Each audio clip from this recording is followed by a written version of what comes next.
ಲೋಕಸಮರದ ಅಖಾಡದಲ್ಲಿ ಮಾತಿನ ಮಲ್ಲಯುದ್ಧ ಜೋರಾಗಿದೆ. ಇಲ್ಲದೆ ಇದ್ರೆ ಚುನಾವಣೆ ಹೆಂಗಾಗುತ್ತೆ? ಅದು ಆರೋಪ ಪ್ರತ್ಯಾರೋಪಗಳ ಬಾಣಗಳು ಮೇಲಿಂದ ಮೇಲೆ ಹೊರಹೊಮ್ಮತಾ ಇವೆ. ಪಬ್ಲಿಕ್ ಟಿವಿಗೆ ಒಂದು ವಿಶೇಷ ಸಂದರ್ಶನವನ್ನ ಮಂಡ್ಯದ ಮೈತ್ರಿ ಅಭ್ಯರ್ಥಿಯಾಗಿರುವಂತಹ ಮಾಜಿ ಸಿಎಂ ಕುಮಾರಸ್ವಾಮಿ ಅವರು ಕೊಟ್ಟರು. ಡಿಸಿಎಂ ಡಿಕೆ ಶಿವಕುಮಾರ್ ವಿರುದ್ಧ ಚದರ ಅಡಿಯ ಬಾಂಬ್ ಸಿಡಿಸಿದ್ದಾರೆ. ಅದೇನೋ ಸ್ಕ್ವೇರ್ ಫುಟ್ಗೆ ₹100 ಫಿಕ್ಸ್ ಮಾಡಿದಾರಂತೆ. ನಿತ್ಯ 50 ಕೋಟಿ ಆದಾಯ ಇಲ್ಲದೆ ಮನೆಗೆ ಹೋಗಿ ಡಿಕೆ ಶಿವಕುಮಾರ್ ನಿದ್ದೆ ಮಾಡಲ್ವಂತೆ. ಹೌದಾ? ಹೀಗಂತ ಕಾಂಗ್ರೆಸ್ನವರೇ ಮಾತನಾಡ್ತಾ ಇದ್ದಾರಂತೆ ಕುಮಾರಸ್ವಾಮಿ ಅವರು ಹೇಳಿದ್ದಾರೆ. ಇದೇ ವೇಳೆ ಆಂತರಿಕ ಸಂಘರ್ಷದ ಕಾರಣ ಸಿದ್ದರಾಮಯ್ಯ ಸರ್ಕಾರ ಡಿಸೆಂಬರ್ ಒಳಗೆ ಪತನವಾಗುವುದು ನಿಶ್ಚಿತ ಅಂತ ಕುಮಾರಸ್ವಾಮಿ ಅವರ ಭವಿಷ್ಯ. ಆದರೆ ಇದೆಲ್ಲ ಅವರ ಭ್ರಮೆ ಅಂತ ಸಿಎಂ ಕೌಂಟರ್ ಬೇರೆ ಕೊಟ್ಟಿದ್ದಾರೆ. ಈ ಮಧ್ಯೆ ಅಕ್ರಮ ಆಸ್ತಿ ಗಳಿಕೆ ಆರೋಪ ಕೇಸ್ನಲ್ಲಿ ಡಿಕೆ ಶಿವಕುಮಾರ್ ಅವರಿಗೆ ಲೋಕಾಯುಕ್ತ ಮತ್ತೊಂದು ನೋಟಿಸ್ ಅನ್ನು ಕೂಡ ಕೊಟ್ಟಿದೆ. ಆದಾಯ ತೆರಿಗೆ ಮಾಹಿತಿ ನೀಡುವಂತೆ ಸೂಚಿಸಿದೆ. ಸ್ಕ್ವೇರ್ ಫೀಟ್ಗೆ ₹100 ಫಿಕ್ಸ್ ಮಾಡಿ ಪ್ರತಿದಿನ 50 ಕೋಟಿ ಇಲ್ಲದೆ ಮನೆ ಹೋಗಿ ನಿದ್ದೆ ಮಾಡೋದು ಅಂತ ಜನ ಮಾತಾಡ್ತಾರೆ. ಮಾತಾಡೋದಲ್ಲ, ಟಾರ್ಗೆಟ್ ಎವರಿಡೇ 50 ಕೋಟಿ ಇರಬೇಕು. ಜನ ಬೀದಿಯಲ್ಲಿ ಮಾತಾಡೋದು ಕಾಂಗ್ರೆಸ್ ಬೇರೆ ಹೇಳ್ತಾರೆ.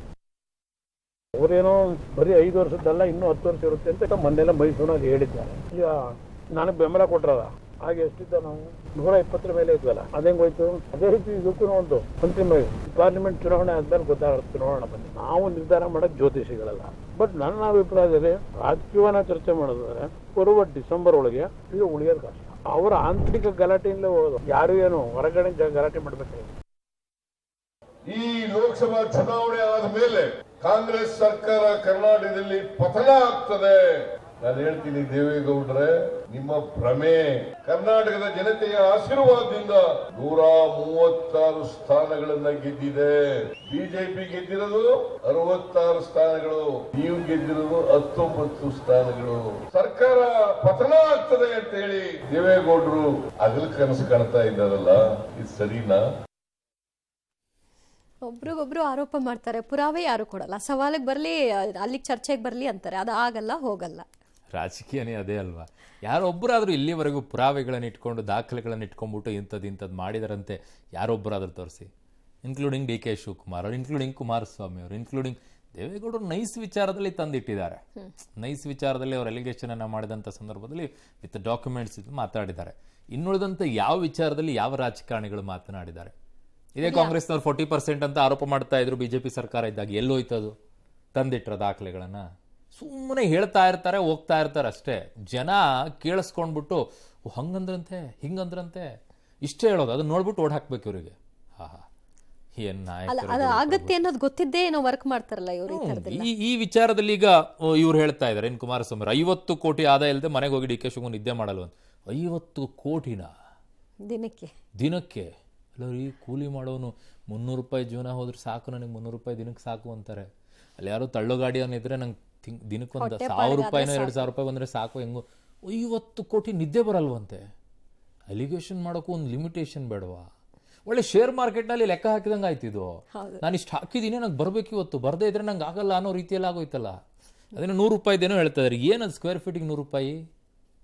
ಎಲ್ಲರೂ ಮಾತಾಡ್ತಿದಾರಪ್ಪ. ಅದು ಸ್ಕ್ವೇರ್ ಫೀಟಿಗೆ ₹100 ಇಟ್ಟಿದ್ದಾರೆ, ₹100 ಇಟ್ಟಿದ್ದಾರೆ. ಅದು ಏನಂತ ಇಲ್ಲಿವರೆಗೂ ಹೇಳ್ತಾ ಇಲ್ಲ. ಬರೀ ನಾಯಕರುಗಳು ಮಾತಾಡ್ಕೊಂಡು ಓಡಾಡ್ತಾ ಇದ್ದೀರಾ. ಕೊಡೋರು ಯಾರಾದ್ರೂ ಒಬ್ಬರಾದ್ರೂ ಮಾತಾಡ್ಬೇಕಲ್ಲ. ನೀವೇನೋ ಮಾತಾಡ್ಬಿಟ್ರಿ, ಕೊಡೋನಷ್ಟು ಯೋಚನೆ ಇರಲ್ವಾ ಅವನಿಗೆ? ಆಯ್ತು, ಒಬ್ಬನು ಕೊಟ್ಟ, 2 ಕೊಟ್ರು, ಇನ್ನುಳಿದಂತವ್ರು ಹೆಂಗ್ ಕೊಡ್ತಾರೆ ಅಂತ. ಇನ್ನುಳಿದವ್ರು ಹೆಂಗ್ ಕೊಡ್ತೀರಾ? ಒಬ್ಬರಾದ್ರೂ ಎಲಿಗೇಷನ್ ಯಾರು ಇಲ್ಲ. ಬಟ್ ನಾಯಕರುಗಳು ಮಾತ್ರ ಮಾತಾಡ್ಕೊಂಡು ಓಡಾಡ್ತೀರಾ. ಆಯ್ತು, ಇಟ್ಕೊಂಡ್ರಿ ಅಂತ ಇಟ್ಕೊಳ್ಳಿ. ಏನ್ ಮಾಡ್ತೀರಾ ದುಡ್ಡನ್ನ? ಎಲ್ಲಿಟ್ಕೊಳ್ತೀರಾ? ದಿಮ್ ಕೆಳಗಡೆಗೂ ಹಾಸಿಗೆ ಕೆಳಗಡೆ ಹಾಕೊಂಡ್ಬಿಟ್ಟು ಮಲ್ಕೊಡೋ ನಿದ್ದೆ ಬರುತ್ತೋ? ಏನಪ್ಪ ಅರ್ಥನೇ ಆಗೋದಿಲ್ಲ. ಕೋಟಿಗಟ್ಟಲೆ ಮಾತಾಡ್ತೀರ. ಒಬ್ಬರಾದ್ರೂ ಒಂಚೂರು ಮಿಡಲ್ ಕ್ಲಾಸ್ ಲೆವೆಲಲ್ಲಿ, ನಮ್ಮ ಲೆವೆಲ್ ಒಂಚೂರು 1000ನೋ ಲಕ್ಷಕ್ಕಾದ್ರೂ ಬಂದ್ರಪ್ಪ. ಎಲ್ಲರೂ ಮಾತಾಡೋದು 50 ಕೋಟಿ, 100 ಕೋಟಿ, 1000 ಕೋಟಿಗೆ ಹೋಗ್ತಿರಪ್ಪ. ಅಯ್ಯೋ. ಇನ್ನು ಲೋಕಸಮರದಲ್ಲಿ ಕುರುಡು ಕಾಂಚಾಣ ಕುಣಿತಾ ಇದೆ. ದೇಶದ ವಿಚಾರಕ್ಕೆ ಬಂದ್ರೆ ಗುಜರಾತ್, ರಾಜಸ್ಥಾನದಲ್ಲಿ ಈವರೆಗೂ ಹೆಚ್ಚಿನ ಮೊತ್ತದ ಹಣ, ಚಿನ್ನ, ಮದ್ಯವನ್ನ ಸೀಸ್ ಮಾಡಲಾಗಿದೆ. ಇನ್ನು ರಾಜ್ಯದ ವಿಚಾರಕ್ಕೆ ಬಂದ್ರೆ ಬೆಂಗಳೂರು ಗ್ರಾಮಾಂತರ ಮೊದಲ ಸ್ಥಾನದಲ್ಲಿದೆ. ರಾಮನಗರ ಜಿಲ್ಲೆ 1ರಲ್ಲೇ ಕಳೆದ 20 ದಿನದಲ್ಲಿ ನಗದು ಸೇರಿ 24.87 ಕೋಟಿ ಮೌಲ್ಯದ ವಸ್ತುಗಳನ್ನು ಸೀಸ್ ಮಾಡಲಾಗಿದೆ. ಶಿವಮೊಗ್ಗ ಜಿಲ್ಲೆ 2ನೇ ಸ್ಥಾನದಲ್ಲಿದೆ. ಈ ಮಧ್ಯೆ ಡಿಕೆ ಸುರೇಶ್ಗೆ ಮತ ಹಾಕುವಂತೆ ಅಪಾರ್ಟ್ಮೆಂಟ್ ನಿವಾಸಿಗಳಿಗೆ ಡಿಸಿಎಂ ಡಿಕೆ ಶಿವಕುಮಾರ್ ಆಮಿಷ ಒಡ್ಡಿದ್ದಾರೆ ಎಂಬ ಆರೋಪ ವಿಚಾರಕ್ಕೆ ಚುನಾವಣಾ ಆಯೋಗಕ್ಕೆ ಬಿಜೆಪಿ ದೂರನ್ನ ಕೊಟ್ಟಿದೆ. ಡಿಕೆ ಶಿವಕುಮಾರ್ ಪ್ರಚಾರ ಮಾಡೋದಕ್ಕೆ ನಿರ್ಬಂಧ ಹೇರಬೇಕು ಅಂತ ಒತ್ತಾಯವನ್ನ ಮಾಡಿದ್ದಾರೆ. ರಾಜಕೀಯ ದ್ವೇಷಕ್ಕೆ ಕುಣಿಗಲ್ ರೈತ ಪ್ರೇಮ್ ಕುಮಾರ್ ತೋಟ ಸುಟ್ಟ ಪ್ರಕರಣಕ್ಕೆ ವಿಚಾರದಲ್ಲೂ ಕೂಡ ಕ್ರಮ ಆಗಬೇಕು ಅಂತ ಬಿಜೆಪಿ ಕೋರಿದೆ. ಇದೇ ವಿಚಾರ ಈಗ ಬೆಂಗಳೂರು ಗ್ರಾಮಾಂತರದಲ್ಲಿ ಶಾಂತಿಯುತ ಚುನಾವಣೆಗಾಗಿ ಅರಸೇನಾ ಪಡೆ ಕರೆಸಿ ಅಂತ ಚುನಾವಣಾ ಆಯೋಗಕ್ಕೆ ಬಿಜೆಪಿ 3ನೇ ಬಾರಿಗೆ ಮನವಿಯನ್ನ ಮಾಡಿಕೊಳ್ತಾ ಇದೆ. ಇನ್ನು ಕಿಡ್ನಾಪ್ ಆರೋಪ ಮಾಡಿದ ದಳಪತಿಗಳ ವಿರುದ್ಧ ಕಾಂಗ್ರೆಸ್ ಅಭ್ಯರ್ಥಿ ಡಿಕೆ ಸುರೇಶ್ ಗರಂ ಆಗಿದ್ದಾರೆ. ಅಂತಹ ಸ್ಥಿತಿ ನಮಗ್ ಬಂದಿಲ್ಲ, ದೇವೇಗೌಡರು ಸುಳ್ಳು ಹೇಳೋದ್ರಲ್ಲಿ ನಿಸ್ಸೀಮರು ಅಂತ ಆಕ್ರೋಶ ಹೊರಹಾಕಿದ್ರು. ಅದೇ ರೀತಿ ಇದ್ರೆ ದೂರು ಕೊಟ್ಟು ನೋಡ್ಲಿ ಅಂತ ಸವಾಲ್ ಕೂಡ ಹಾಕಿದ್ದಾರೆ. ಗೌಡರ ಕುಟುಂಬದ ಯಾರ್ಯಾರು ಎಲ್ಲೆಲ್ಲಿ ಬಂಡೆ ಹೊಡೆದ್ರು ಅನ್ನೋದು ನನಗೂ ಗೊತ್ತಿದೆ, ಚುನಾವಣೆ ಮುಗಿಲಿ ನಂತರದಲ್ಲಿ ಎಲ್ಲ ಬಿಚ್ಚಿಡ್ತೀನಿ ಅಂತ ಹೇಳಿದ್ದಾರೆ. ಇನ್ಫಾರ್ಮೇಶನ್ ಕಲೆಕ್ಟ್ ಮಾಡ್ತಿರೋಂಥದ್ದು ಕಾನೂನು ಉಲ್ಲಂಘನೆ, ಏನೊಂದು ಮತಯಾಚನೆಯಲ್ಲಿ ಇಂಡ್ಯೂಸ್ಮೆಂಟ್ ಅಶ್ಯೂರೆನ್ಸ್ ಕೊಡ್ತಿರೋದು ಬಹಳ ಸ್ಪಷ್ಟವಾಗಿ ತಿಳಿಸಿದೀವಿ. ಡಿಕೆ ಶಿವಕುಮಾರ್ ಅವ್ರ ಮೇಲೆ ಕಾನೂನು ಕ್ರಮ ಜರುಗುವಂಥದ್ದು ಕಡಖಂಡಿತ. ಪ್ರಚಾರದಿಂದ ನಿಷ್ಕ್ರಿಯ ಆಗಬೇಕು. ಸುರ್ಜೇವಾಲಾ ಅವ್ರ ಮೇಲೆ ಕ್ರಮವನ್ನು ವಹಿಸಿದರು, ಇವ್ರ ಮೇಲೂ ಪ್ರಚಾರವನ್ನು ಮಾಡಲಿಕ್ಕೆ ಯಾವುದೇ ರೀತಿಯಾದಂತಹ ಅವಕಾಶ ಕೊಡುವಂತದ್ದಾಗಬಾರದು. ಬೆಂಗಳೂರು ಗ್ರಾಮಾಂತರ ಲೋಕಸಭಾ ಕ್ಷೇತ್ರದಲ್ಲಿ ಪ್ಯಾರಾಮಿಲಿಟರಿ ಫೋರ್ಸ್ ಅನ್ನ ಬೇಕು. ಇದು 3ನೇ ಬಾರಿ ಪತ್ರವನ್ನು ಕೊಡ್ತಾ ಇದೀವಿ. ಪ್ರಮೇಯ ಡಿ ಕೆ ಶಿವಕುಮಾರ್ಗಾಗ್ಲಿ ನಮಗಾಗ್ಲಿ ಇಲ್ಲ. ಸುಳ್ಳುಗಳನ್ನ ಹೇಳೋದ್ರಲ್ಲಿ ದೇವೇಗೌಡರ ಕುಟುಂಬ ಬಹಳ ಫೇಮಸ್. ಆ ತರ ಏನಾರ ಇತ್ತು ಅಂತ ಅಂದ್ರೆ ಕಂಪ್ಲೇಂಟ್ ಕೊಡ್ಲಿ. ದೇವೇಗೌಡರು ದೊಡ್ಡವರಿದ್ದಾರೆ, ಮಾಜಿ ಪ್ರಧಾನ ಮಂತ್ರಿಗಳು. ದೇವೇಗೌಡರ ಕುಟುಂಬದವರು ಬಂಡೆ ಹೊಡೆದಿರೋರು ಯಾರು ಅಂತ ನಾನು ಹೇಳ್ತೀನಿ. ಮಾತಾಡಬಾರ್ದು ಅಂತ ಇದೀವಿ ಅಷ್ಟೇನೇನೆ. ನಾವು ಮಾತಾಡೋದಿಲ್ಲ ಅನ್ನೋದನ್ನೇ ಹೆಸರ ಮಾಡ್ಕೊಂಡು ಗೂಬೇಕು. ಚುನಾವಣಾ ಆಯೋಗ ಎಲ್ಲವನ್ನೂ ಅಬ್ಸರ್ವ್ ಮಾಡ್ತಾ ಇರುತ್ತಲ್ವ. ಈಗ ಕೆಲವೊಂದಷ್ಟಕ್ಕೆ ಅವರೇ ಯಾರೋ ಪ್ರತಿಪಕ್ಷಗಳು ಯಾರೋ ಅವರೇ ಬಂದು ದೂರು ಕೊಡ್ಲಿ ಅಂತ ವೇಟ್ ಮಾಡೋ ಅಗತ್ಯತೆ ಇರುತ್ತಾ? ಕೆಲವೊಂದು ಟೈಮಲ್ಲಿ ದೂರನ್ನ ಕೊಡಬೇಕಾಗತ್ತೆ. ಕಂಪ್ಲೇಂಟ್ ಇಲ್ಲಾರ್ದೇನೆ ಅವರು ಸ್ವಯಂ ಪ್ರೇರಿತವಾಗಿ ದೂರನ್ನು ದಾಖಲಿಸಿಕೊಳ್ಳೋದು ರೇರ್ ಆಗಿ ಕೆಲವು ಕೇಸ್ಗಳಲ್ಲಿ ಬರುತ್ತೆ. ಬಟ್ ಈ ವಿಚಾರದಲ್ಲಿ ವಿಡಿಯೋ ಇಟ್ಕೊಂಡು ಪುರಾವೆಗಳನ್ನ ಕೇಳ್ತಾ ಇದ್ದಾರೆ. ಬಟ್ ನಾನು ಕೇಳೋದ್ರಲ್ಲಿ ಡಿ ಕೆ ಶಿವಕುಮಾರ್ ಅವರು ಕೊಡ್ತಾರೋ ಆಮಿಷ ಹೆಂಗಾಗುತ್ತೆ? ಇನ್ನೇನು, ನಿಮ್ಗೆ 2 ಬೇಡಿಕೆಗಳಿದೆಯಲ್ಲ ಅದ್ ನನಗೆ ಬಿಟ್ಬಿಡಿ, ಮತ ಹಾಕಿ ಅಂದ್ರೆ ಆಮಿಷ ಅಲ್ಲದೆ ಇನ್ನೇನಾರು ಆಗಿದಾಗ 5 ಗ್ಯಾರಂಟಿ ವಿಚಾರದಲ್ಲಿ ಏನಾಗುತ್ತೆ? ಅದು ಸರ್ಕಾರದ ಯೋಜನೆ ಆಗುತ್ತೆ. ಈಗ ಇವ್ರು ಕೇಳ್ತಾ ಇರೋದೇನು, ನಾನು ಅಧಿಕಾರದಲ್ಲಿದ್ದೀನಿ, ನಾನು ಕೆಲಸ ಮಾಡಿಕೊಡ್ತೀನಿ, ನಂಗೆ ಮತ ಹಾಕಿ. What's wrong? ಪರ್ಸನಲ್ ಆಗಿ ಹೋಗಿ ಹಿಂಗ್ ಕೇಳೋದು ಬೇರೆ, ನಿಮ್ ಮ್ಯಾನಿಫೆಸ್ಟೋ ಪ್ರಚಾರ ಮಾಡಕ್ ಹೋಗಿದ್ದಾರೆ. ಆದ್ರೆ ಇದು ಆಮಿಷ ಅನ್ಸ್ಕೊಳ್ಳಲ್ಲ. ಆಮಿಷ ಹೆಂಗಾಗುತ್ತೆ? ಬಟ್ ಅವ್ರು ಯೂಸ್ ಮಾಡಿರುವಂತ ಒಂದು ವರ್ಡ್ ಇದೆ, ಬಿಸ್ನೆಸ್. ಬಿಸ್ನೆಸ್ ಮಾಡಕ್ ಬಂದಿದ್ದೀನಿ ಅಂತ ಹೇಳ್ತಾರಲ್ಲ, ದಟ್ ವರ್ಡ್ಸ್ ಅದು ಹೇಳ್ತಾ ಇರೋದು ಅವರು ಜನಪ್ರತಿನಿಧಿಯಾಗಿ ಹೋಗಿಲ್ಲ, ಅಲ್ಲಿ ಒಂದು ಬಿಸ್ನೆಸ್ ಡೀಲಿಗೆ ಹೋಗಿದ್ದಾರೆ ಅನ್ನೋದನ್ನ ತೋರಿಸ್ಕೊಡುತ್ತೆ. ಬಟ್ ಅವ್ರು ಕೇಳ್ತಾ ಇರೋದು, ನಾನು ಇಂಥದ್ದು ಕೆಲಸ ಮಾಡಿಕೊಡ್ತೀನಿ, ನಂಗೆ ಓಟ್ ಹಾಕಿ ನಾನು ಇಂಥದ್ದು ಕೆಲಸ ಮಾಡಿಕೊಡ್ತೀನಿ ಅನ್ನೋದು. ಎಲ್ಲರೂ ಕೂಡ ನಾಯಕರುಗಳು ಹೋದಂತ ಸಂದರ್ಭದಲ್ಲಿ ಪ್ರಚಾರ ಟೈಮಲ್ಲಿ ಕೇಳ್ತಾರೆ, ನಾನು ಇಂಥದ್ದು ನಿಮ್ಮ ಊರಿಗೆ ಮಾಡಿ, ಈಗ ಆಯ್ತು ನಿಮ್ಮ ಊರಿಗೆ ಈಗ ನಿಮ್ಮ ಊರಿಗೆ ಬಂದಾಗ ನಾನೊಂದು ಭವನ ಕಟ್ಟಿಸ್ಕೊಡ್ತೀನಿ, ನಿಮ್ಮ ಊರಲ್ಲಿ ಇಂಥದ್ದೊಂದು ದೇವಸ್ಥಾನ ಮಾಡಿಸ್ಕೊಡ್ತೀನಿ ಅಂತ ಹೇಳೋದು ಆಮಿಷ ಆಗೋದಿಲ್ವಾ? ಈ ಟೈಮಲ್ಲಿ ಆ ರೀತಿಯ ಭರವಸೆಗಳು ಕೊಡೋ ಹಾಗಿಲ್ವಾ? ಯಾಕೆ ಕೊಡಬಾರ್ದು? ಎಲೆಕ್ಷನ್ ಟೈಮ್ ಭರವಸೆಗಳಿರೋದೇ ಎಲೆಕ್ಷನ್ ಟೈಮ್ ಅಲ್ಲಿ, ಆಮೇಲೆ ಆಗತ್ತೆ ಬಿಡುತ್ತೆ ಬೇರೆ. ಎಲೆಕ್ಷನ್ ಟೈಮ್ ಅಲ್ಲಿ ಭರವಸೆಗಳ ಮಹಾಪುರ ಗೋಪುರಗಳನ್ನೇ ಹಾಕಿಡ್ತಾರೆ. ಅದೆಲ್ಲಿ ಇಡಿರುತ್ತೆ? ಮ್ಯಾನಿಫೆಸ್ಟೋ ಅಲ್ಲಿ ಹಾಕೊಳ್ಳೋದು. ಮ್ಯಾನಿಫೆಸ್ಟೋ ಅಲ್ಲಿ ಕೊಟ್ಟರು ತುಂಬಾ ಇದೆ, 5 ಗ್ಯಾರಂಟಿಗಳನ್ನು ಕೊಟ್ಟರು. ಇನ್ನುಳಿದಂತ ಮ್ಯಾನಿಫೆಸ್ಟೋ ಅಲ್ಲಿ ಇರೋದನ್ನ ಎಲ್ಲಿ ಕೇಳ್ತಾರೆ? ಯಾರು ಕೇಳಲ್ಲ. ಸೊ ಅದು ಆಮಿಷ ಆಗಲ್ಲ. ಬಟ್ ಅದು ವರ್ಡ್ ಯೂಸ್ ಮಾಡೋದು ಬಿಸ್ನೆಸ್ ಡೀಲ್ ಆಗುತ್ತೆ ಅಲ್ಲ, ಅದು ವರ್ಡ್ ಸ್ವಲ್ಪ ಪ್ರಶ್ನೆಯಾಗಿ ಉಳ್ಕೊಳ್ಳುತ್ತೆ. ಇನ್ನು ಕಾಂಗ್ರೆಸ್ ಗ್ಯಾರಂಟಿ ಯೋಜನೆಗಳ ವಿಚಾರದಲ್ಲಿ ಜಟಾಪಟಿ ಮುಂದುವರೆದಿದೆ. ರಾಜ್ಯ ಸರ್ಕಾರದ ಗ್ಯಾರಂಟಿಗಳನ್ನು ಬಿಜೆಪಿ ಚುನಾವಣೋಸ್ತುವಾರಿ ಭಿಕ್ಷೆಗೆ ಹೋಲಿಸಿದ್ದಾರೆ. ಲೋಕಸಭೆ ಚುನಾವಣೆ ಮುಗಿದ ಮೇಲೆ ಬಂದ್ ಆಗುತ್ತೆ ಅಂದಿದ್ದಾರೆ. ಆದರೆ ಯಾವುದೇ ಕಾರಣಕ್ಕೂ ಕೂಡ ಗ್ಯಾರಂಟಿ ಯೋಜನೆಗಳನ್ನು ನಿಲ್ಲಿಸಲ್ಲ ಅಂತ ಸಿಎಂ ಸ್ಪಷ್ಟಪಡಿಸಿದ್ದಾರೆ. ಇನ್ನು ಲೋಕಸಭೆ ಪ್ರಚಾರ ಕಣದಲ್ಲಿ ಟಾಕ್ ವಾರ್ ಜೋರಾಗಿದೆ. ಚಿಕ್ಕಬಳ್ಳಾಪುರದಲ್ಲಿ ರಕ್ಷಾರಾಮಯ್ಯ ಪರ ಭರ್ಜರಿ ಪ್ರಚಾರ ನಡೆಸಿದಂತ ಸಿಎಂ ಅವರು ಭ್ರಷ್ಟ ಸುಧಾಕರ್ನ ಸೋಲಿಸಿ ಅಂತ ಕರೆ ಕೊಟ್ಟಿದ್ದಾರೆ. ಅಲ್ಲದೆ ಸುಧಾಕರ್ ಜೈಲಿಗೆ ಹೋಗೋ ಸುಳಿವನ್ನ ಸಿಎಂ ಕೊಟ್ಟಿದ್ದಾರೆ. ಇದಕ್ಕೆ ಸುಧಾಕರ್ ಫುಲ್ ಗರಂ ಆಗ್ಬಿಟ್ಟಿದ್ದಾರೆ. ನಿಮ್ಮ ಪ್ರಕಾರ ಸೋತವರೆಲ್ಲ ಭ್ರಷ್ಟರ ಅಂತ ಕೇಳಿದ್ದಾರೆ. ನ್ಯಾಯಾಂಗ ತನಿಖೆ ಆಗ್ತಿರುವಾಗ ಮುಖ್ಯಮಂತ್ರಿಗಳು ಜವಾಬ್ದಾರಿಯಿಂದ ಮಾತನಾಡಬೇಕು. ಇದೆಲ್ಲ ನೋಡ್ತಾ ಇದ್ರೆ ಪೂರ್ವಾಗ್ರಹ ಪೀಡಿತರಾಗಿ ತನಿಖೆ ಮಾಡಿಸ್ತಾ ಇದ್ದಾರೆ ಅಂತ ಕಾಣುತ್ತೆ. ತಮಗೆ ಬೇಕಾದಂತೆ ವರದಿ ತರಿಸಿಕೊಳ್ಳೋ ಸಾಧ್ಯತೆಗಳು ಇವೆ. ಆದರೆ ಇದಕ್ಕೆಲ್ಲ ನಾನು ಹೆದರಲ್ಲ ಅಂತ ಸುಧಾಕರ್ ಅವರು ಟಕ್ಕರ್ ಕೊಟ್ಟಿದ್ದಾರೆ. के लोग जानते हैं कि यहाँ के नागरिकों की एक जेब से वो पैसा निकाल रहे हैं और दूसरी ओर में वो भीख देने की कोशिश कर रहे हैं कि यह गारंटी लोकसभा चुनाव तक चलने वाली है. लोकसभा चुनाव जब भी खत्म होगा, कांग्रेस अपनी इस गारंटी की स्कीम को बंद कर देगी.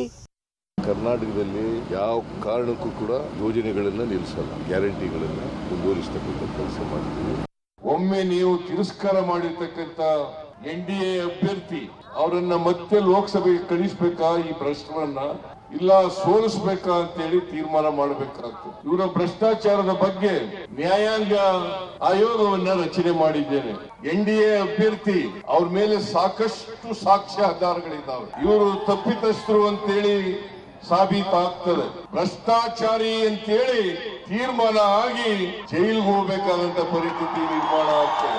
NDA ಅಭ್ಯರ್ಥಿ ಅಂತವರು ಲೋಕಸಭೆಗೆ ಹೋದ್ರೆ ಇನ್ನೂ ಭ್ರಷ್ಟಾಚಾರ ಜಾಸ್ತಿ ಆಗ್ತದೆ ಅಂತಕ್ಕಂಥದ್ದನ್ನ ತಿಳ್ಕೋಬೇಕಾಗ್ತದೆ.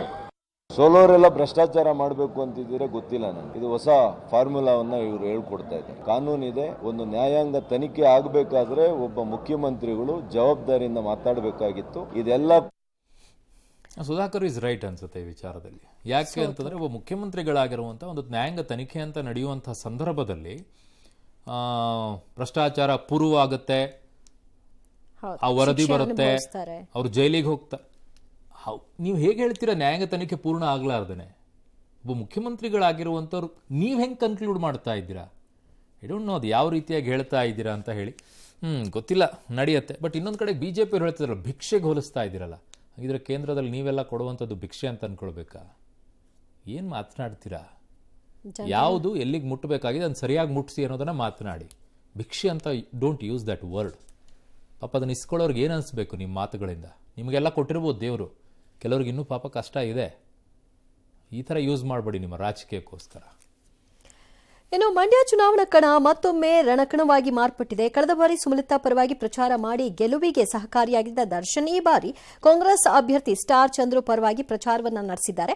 ಮಳವಳ್ಳಿಯ ವಿವಿಧೆಡೆ ರೋಡ್ ಶೋ ನಡೆಸಿದ ದರ್ಶನ್ ಮತಬೇಟೆ ನಡೆಸಿದ್ರು. ಹೋದಲ್ಲೆಲ್ಲ ದರ್ಶನ್ಗೆ ಅದ್ದೂರಿ ಸ್ವಾಗತ ಸಿಕ್ತು. ಪೂರಿಗಾಲಿ ಗ್ರಾಮದಲ್ಲಿ ಬಾಲಕಿಯೊಬ್ಬಳು ದರ್ಶನ್ ಕಂಡು ಖುಷಿಯನ್ನ ತಡೆಯಲಾರದೆ ಕಣ್ಣೀರನ್ನ ಹಾಕಿದ್ಲು. ಹಾಡ್ಲಿ ವೃತ್ತದಲ್ಲಿ ರೋಡ್ ಶೋ ವೇಳೆ ಬಂದ ಆಂಬ್ಯುಲೆನ್ಸ್ಗೆ ದಾರಿ ಮಾಡಿಕೊಡುವಂತೆ ಕಾರ್ಯಕರ್ತರಿಗೆ ದರ್ಶನ್ ಕರೆ ಕೊಟ್ಟರು. ಈ ಸಂದರ್ಭದಲ್ಲಿ ಪಬ್ಲಿಕ್ ಟಿವಿ ಜೊತೆಗೆ ಮಾತನಾಡಿದ ದರ್ಶನ್, ನಾನು ಯಾವುದೇ ಪಕ್ಷದ ಪರವಾಗಿ ಪ್ರಚಾರಕ್ಕೆ ಬಂದಿಲ್ಲ, ವ್ಯಕ್ತಿ ಪರವಾಗಿ ಬಂದಿದ್ದೀನಿ ಅಂತ ಹೇಳಿದ್ರು. ಯಾವಾಗ ಧರ್ಮಯುದ್ಧ ಬರುತ್ತೆ ಆಗೆಲ್ಲ ದರ್ಶನ್ ಅಖಾಡಕ್ಕೆ ಇಳಿತಾರೆ ಅಂತ ನರೇಂದ್ರ ಸ್ವಾಮಿ ಅವರು ವ್ಯಾಖ್ಯಾನಿಸಿದ್ರು. ಮತ್ತೊಂದು ಕಡೆ ದರ್ಶನ್ ಪ್ರಚಾರ ಮಾಡ್ತಿರೋದ್ರಲ್ಲಿ ತಪ್ಪೇನಿಲ್ಲ ಅಂತ ಕುಮಾರಸ್ವಾಮಿ ಅವರು ಹೇಳಿದ್ದಾರೆ. ಅದಕ್ಕೆ ನಾನು ಯಾವಾಗಲೂ ಹೇಳಿದೆ, ನಾನು ವ್ಯಕ್ತಿ ಪರ ಪಕ್ಷದ ಪರ ಅಲ್ಲ ಅಂತ. ನೆಕ್ಸ್ಟ್ ಎಲೆಕ್ಷನ್ ನೀವು ನೋಡ್ತಾ ಇದ್ರಲ್ಲ, ಒಂದೇ ಒಂದು ಶಾಲ್ ನೋಡಿದ್ರೆ ನೆಗಲ್ ಮೇಲೆ ಯಾವ್ದಾದ್ರು ಪಕ್ಷ ಶಾಲ್ ನೋಡಿದ್ದೀರಾ? ಯಾವ್ದಾದ್ರು ಶಾಲ್ ಹಾಕಿದ್ರೆ ಹೌದಪ್ಪ ಈ ಪಕ್ಷಕ್ಕೆ ಬಿಲಾಂಗ್ ಮಾಡ್ತಾನೆ ಸರ್. ಸೆಲೆಬ್ರಿಟಿಗಳು ನಾನು ಎಲೆಕ್ಷನ್ ಬನ್ನಿ ಅಂತ ಕರೆಯೋಕ್ಕೂ ಬರಲ್ಲ ಸರ್.